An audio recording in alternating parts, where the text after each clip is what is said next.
Bonjour à tous, je suis ravie de vous retrouver aujourd'hui pour une nouvelle vidéo. Alors je vais commencer par vous faire un petit point sur les corrections de mon roman. Donc on est aujourd'hui le 26 mai et la deadline pour renvoyer donc le manuscrit aux éditions HQN c'est le 31 mai, donc c'est-à-dire ce samedi. Donc voilà, il reste très peu de jours, 5 jours donc, pour que je finalise ça et que j'envoie. Alors, où j'en suis? J'ai corrigé une première fois tout le manuscrit, donc actuellement je suis à 187 000 signes, un tout petit peu plus, mais bon, on va dire 187 000 sur les 200 000 autorisés, donc ça va, j'ai rajouté des passages, mais je suis toujours en dessous des 200 000, donc c'est ok. J'ai 80 pages A4 et 33 000 mots, un petit peu plus que 33 000 mots, et donc j'ai fait une première correction. Et là donc je suis en train de faire la seconde correction et je n'irai pas plus loin que 2 corrections et je suis à la moitié, voilà, pile poil la moitié, donc autant vous dire que ça va être un peu short pour tout corriger en profondeur d'ici samedi. Je crois que je vais pas avoir franchement le temps de corriger l'autre moitié. Je vais essayer d'aller le plus loin possible, mais en fait si vous voulez, là dans ma deuxième phase de correction c'est là que j'ai rajouté des passages dans la première moitié donc, du livre, et que j'ai été plus en profondeur dans mes corrections. J'ai approfondi la psychologie de l'héroïne, etc. Mais là pour la seconde moitié à mon avis j'aurai pas le temps, donc il va falloir que je bâcle un peu les corrections parce que j'arriverai pas je pense à terminer.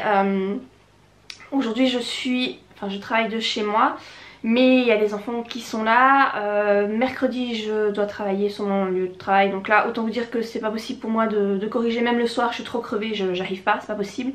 Et vendredi c'est pareil, mais vendredi les enfants vont chez leur papa, mais ça veut dire qu'il me reste que samedi, et samedi c'est le jour où il faut renvoyer les corrections. Donc en gros voilà, il n'y a que samedi que je vais devoir gazer en fait. D'autant plus que quand vous envoyez un manuscrit chez HQN, ils sont très exigeants, dans le sens où ils vous demandent d'envoyer un autre fichier avec vraiment le détail de votre histoire, pourquoi vous l'avez écrit, qu'est-ce que vous voulez transmettre, qui vous êtes, enfin je sais que je l'ai fait une fois dans le passé et je vais devoir le refaire, et je me souviens que ça m'avait pris énormément de temps de pondre ce document en plus parce qu'il demande énormément de choses sur vous, sur votre livre. Il suffit pas que vous envoyiez en fait votre manuscrit comme ça, il faut vraiment compléter un autre fichier qui prend énormément de temps. Donc je vais devoir faire ça samedi. Du coup voilà, les corrections seront pas assez approfondies à mon avis, mais bon voilà, tant pis, je vais envoyer ça comme ça. Aucune idée si l'histoire passera, je sais pas du tout ce qu'ils attendent. Après je me suis basée sur leur résumé qu'ils ont donné, hein, parce que j'ai vu ils avaient fait un post sur Instagram et il y a des personnes qui ont posé la question de savoir est-ce qu'elles étaient obligées de se calquer sur le début de l'histoire qu'ils ont donné, donc hein, l'espèce de résumé, si ça devait être calqué à ça. Et en fait ils ont répondu que oui, il fallait effectivement que ce soit le début de l'histoire corresponde à ce qu'ils les ont donné comme directive, et que si on envoyait un manuscrit qui ne correspondait pas à ça, ils ne pourraient pas participer à cet appel à texte. Donc bon bah ça va, de ce point de vue là, moi j'ai complètement respecté le truc qu'ils ont demandé, ça c'est ok. J'ai cru voir dans les commentaires sur ce post Instagram qu'Emily Blaine allait participer, parce qu'elle mettait qu'elle était un peu en retard, donc là j'ai eu un coup de chaud parce que je me suis dit que si Emily Blaine participait et si jamais il ne sélectionne qu'un seul texte, je crois que je n'ai clairement aucune chance. Et là il faut pas rêver, voilà, je ne me compare pas du tout, par rapport à Emily Blaine, je pense qu'elle est bien meilleure que moi, donc enfin on écrit des choses différentes, mais voilà, elle sait exactement ce que HQN attend, donc voilà, si jamais elle participe effectivement et que HQN ne sélectionne qu'un seul texte, ça pue, voilà. Après j'ai l'espoir de me dire que peut-être ils vont sélectionner 3 textes et qu'ils vont en faire un recueil de nouvelles. Je pense qu'ils appellent ça des novellas, je crois que c'est ça, parce que c'est quand même des romans qui sont très courts. Ça me semble bizarre qu'ils sortent juste des petits romans, ou alors ils vont faire une série peut-être comme ça, ils vont en prendre plusieurs comme ils ont déjà fait pour, je me demande si c'était pas pour la Coupe du Monde de rugby, où ils avaient fait ça, toutes des petites nouvelles écrites par leurs écrivains qui vendent bien chez eux. Et qui mettaient, je crois que c'était juste en numérique et c'était vendu à des prix pas trop chers. Peut-être qu'ils vont faire ça et donc sélectionner plusieurs textes, alors peut-être que j'ai mes chances, je ne sais pas, j'espère quand même. Ça me ferait 2 romans publiés cette année-ci, ce serait plutôt bien.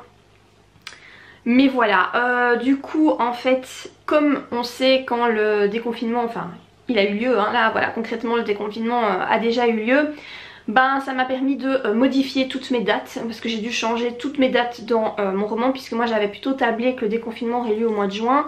Il a eu lieu plus tôt que ce que je pensais, donc j'ai dû modifier mes jours dans mon texte pour que ça reste cohérent. Après, je pense que les frontières avec la Belgique ne sont pas encore ouvertes. J'ai entendu dire que ce serait peut-être le 15 juin, mais franchement j'ai essayé de trouver des infos, mais j'ai pas trouvé. Donc en fait, bah moi voilà, tant pis, l'héroïne retournera en Belgique plus tôt et voilà, j'ai essayé de baragouiner un machin comme ça, même si ça correspond peut-être pas forcément à la réalité. J'ai essayé de pondre un truc parce que je sais pas trop en fait. Et puis voilà, j'avais pas envie de rechanger mes dates. Donc par rapport à mes corrections, ben écoutez voilà où j'en suis. Alors par rapport à ce roman, est-ce que j'en suis satisfaite ou pas? Je vous avoue que je ne sais pas trop. Disons que comme j'ai dû me baser sur un résumé en fait, j'ai pas pu choisir l'histoire que je voulais raconter. Voilà, c'est pas... Si j'avais dû écrire une histoire sur le confinement, j'aurais pas choisi, ça n'aurait pas commencé comme ça. Mais j'ai dû, ben voilà, puisque j'ai voulu répondre à l'appel à texte, c'était un exercice aussi hyper intéressant, hein. Finalement je vous conseille de faire ce genre d'exercice parce que ça peut vous apprendre aussi des choses sur vous-même. Donc ça peut être sympa d'essayer de faire ce genre d'exercice. Voilà, est-ce que c'est pas le roman, on va dire, dont je suis le plus satisfaite de tous ceux que j'ai pondus jusqu'à maintenant. Voilà, parce que l'histoire c'est pas forcément une histoire qui va me tenir à cœur ou genre de truc. Voilà, c'est pas un truc que j'avais forcément envie de raconter, donc voilà où j'en suis, enfin quels sont mes sentiments par rapport à cette histoire. Néanmoins, bah, j'espère quand même qu'elle sera sélectionnée et que surtout elle plaira à ceux qui la liront. Je pense que ça peut être distrayant et j'ai essayé en fait d'inclure beaucoup d'humour, donc j'espère que ça fera rire en fait. C'est vraiment le but de l'histoire, c'est que ça fasse rire, donc j'espère que voilà, ceux qui la liront si elle est publiée passeront un bon moment. Donc ça c'était point de vue correction. Je me suis lancée aussi dans un nouveau roman.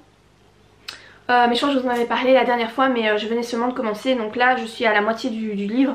C'est Changer l'eau des fleurs. J'ai toujours pas retenu le nom de l'autrice, il faudrait que je le note quelque part pour le retenir. Mais je suis à la moitié et ce roman, en fait je l'ai lu parce que je le voyais tout le temps passer dans mon fil d'actualité Facebook, etc. C'est un roman visiblement qui plaît beaucoup. Mais qu'est-ce que c'est long, je trouve ça mais tellement long, donc je suis à la moitié et en fait il se passe rien. Il y a pas d'intrigue, donc on va dire que c'est sympa à lire parce que c'est très bien écrit. Le style est très bon, vraiment le style, je suis fan, c'est vraiment bien écrit. Franchement là-dessus il n'y a rien à redire. Le personnage principal de Violette est très intéressant, je l'aime beaucoup.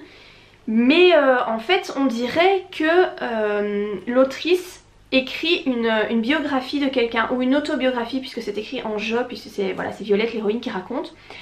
Et si vous voulez, il y a un chapitre sur deux, on retourne dans le passé de Violette, donc depuis son adolescence et voilà, au fur et à mesure des pages, des flashbacks, on assiste à son évolution dans la vie.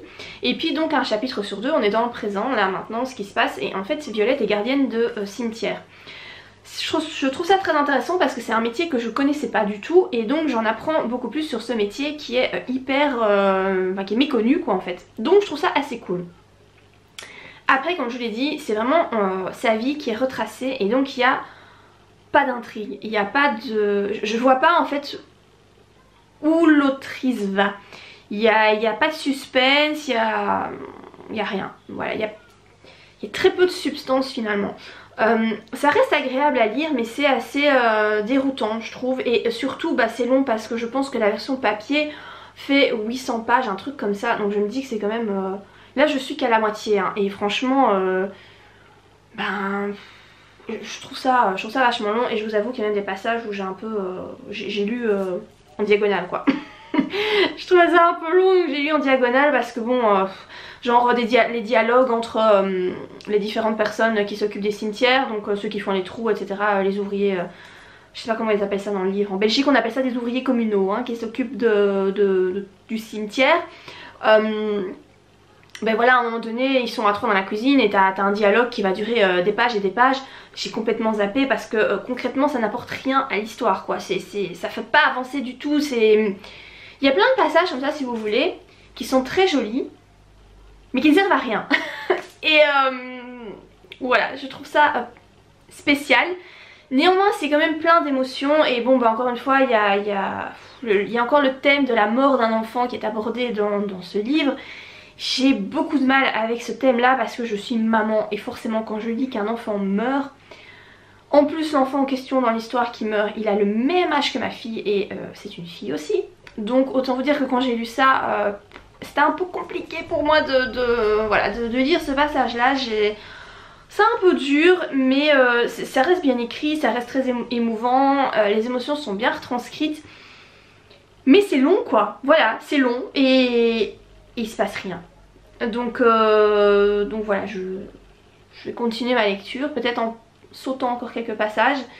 Et je pense que je donnerai un avis global quand j'aurai terminé, mais oui, je sais pas, je trouve ça particulier comme roman. Petit point série, alors pour le moment je me suis lancée en fait dans 2 nouvelles séries. Il y a tout d'abord Anne with a E, je pense qu'on va dire ça comme ça, on va le dire à l'anglaise hein. Qui est une série Netflix, et je l'aime vraiment beaucoup. Après c'est une série qui fait très fort penser à La Petite Maison dans la Prairie. C'est genre un peu la même ambiance si vous voulez. C'est bon enfant, voilà, mais néanmoins c'est quand même assez émouvant, et il y a des belles leçons aussi dans cette série. Donc là je crois qu'il me reste un épisode de la saison 1 et il y a 3 saisons en tout. Donc on suit en fait les aventures de Anne qui est orpheline, elle a 13 ans et elle est enfin adoptée par une famille normale on va dire. Donc elle est adoptée par un frère et sa sœur qui vivent ensemble, qui sont déjà très âgés. Ils doivent avoir dans les 65-70 ans à mon avis, même peut-être plus. Ouais, plus 70-75 ans je pense. Ils ont l'air quand même pas mal vieux hein. Et ça se passe dans les années je pense fin 1800, début 1900, en tout cas ça date. Et donc on va suivre comme ça sa vie dans cette nouvelle famille. Anne c'est une petite fille qui est très particulière, déjà physiquement. Elle est rousse, elle a la peau très blanche, elle a la peau des rousses quoi, avec plein de taches de rousseur. Elle a les dents de travers et en fait elle se trouve très moche. Et les autres sont pas très sympas avec elle parce que tout le monde, visiblement c'est un avis général, que cette petite fille est moche parce que être roux c'est pas beau. Voilà, on la trouve pas parce que moi je la trouve très jolie comme elle est, mais voilà, à l'époque faut se remettre dans le contexte hein. Les petites filles pouvaient vraiment être très pestes, mais en fait à l'heure actuelle aussi. Donc c'est là qu'on voit qu'en fait il n'y a pas eu de changement. Ça fait depuis des siècles et des siècles, c'est toujours pareil. Mais donc voilà, cette petite fille essaye de se faire intégrer, c'est pas évident parce qu'évidemment elle a reçu aucune éducation puisqu'elle est passée de famille en famille. Elle a dû travailler très jeune, donc à chaque fois qu'elle est dans une famille elle doit travailler, s'occuper des enfants etc. Et elle a subi beaucoup de méchanceté. Ce qui fait qu'elle s'est inventée un monde. Elle a toujours beaucoup lu, elle a une élocution incroyable, elle retient des poèmes par cœur. Et en fait elle vit dans son imaginaire, elle a énormément d'imagination. Et ce qui la rend encore non seulement physiquement différente des autres petites filles, mais aussi intellectuellement parce qu'elle est beaucoup plus intelligente que la plupart. Et voilà, donc on va suivre son évolution.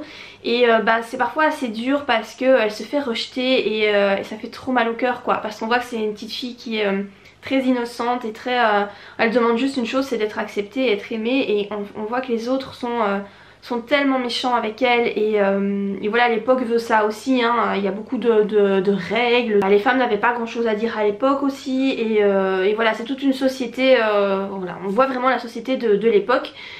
Et voilà, il y a des très belles leçons. Il y a une phrase qu'elle a dite dans un des derniers épisodes que j'ai vu, que j'ai retenu. Je me suis dit ah ouais mais c'est tellement bien qu'elle dise ça.